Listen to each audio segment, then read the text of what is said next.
You must be on a bit of a high after Saturday, because watching it, I must admit, when you went 2-0 down after 11 minutes, I was fearing the worst, so you must have been as well.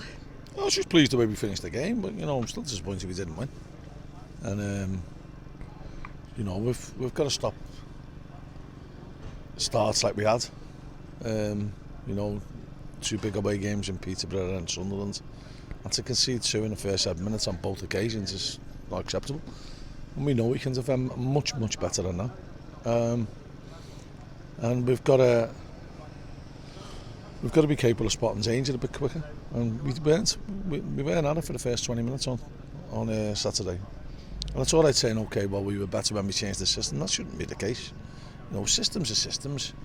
Yeah, but it all boils down to it's 11 v 11. And for the first 20 minutes, we just weren't at the races. And well, I say we weren't at the races. We did make a couple of chances in them 20 minutes ourselves, but defensively we weren't at the races as an 11. And we can't be like that.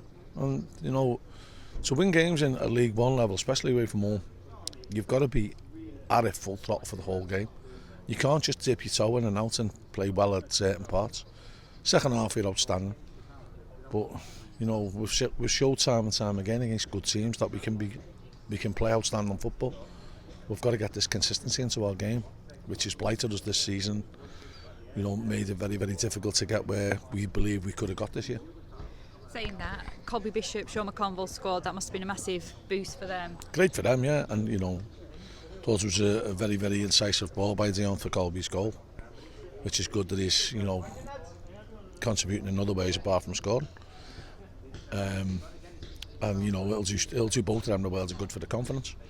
But, we've got 3 games now and we'll try and win all 3. But I want us to try and play better football for longer periods. You mentioned consistency. Portsmouth too have struggled a little bit with consistency this season as well.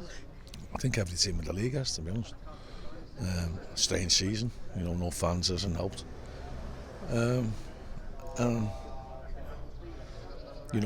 Football results per se all over the divisions have been something of a lottery.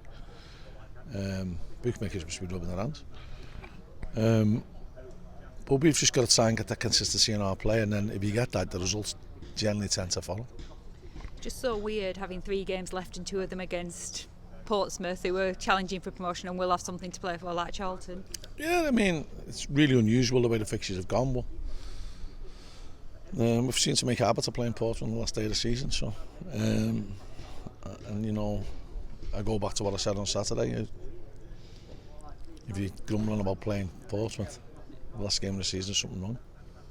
Will you be drilling it into the players from the start? They need to start sharply and on the front foot. We have to, but it's not as if we don't do that.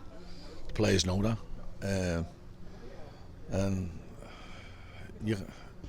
sometimes you've got to give the opposition a bit of credit. But on Saturday, it was so easily avoidable, and we've got to get away from them silly mistakes and turnovers of possession in dangerous areas. Does it help looking to next season that you will have the majority of this squad here, hopefully because of the longer term contracts? Yeah, I think the lads, it's been a little bit of a stop-start season, but the lads know the way we want to play. The lads are all desperate to do well. They're a great set of people, so hopefully having a year together already will stand us in good stead for next season. Are you already looking to the summer and think who you could be signing and things like that? Yeah, I've already got a list of targets and I'll start working my way through them.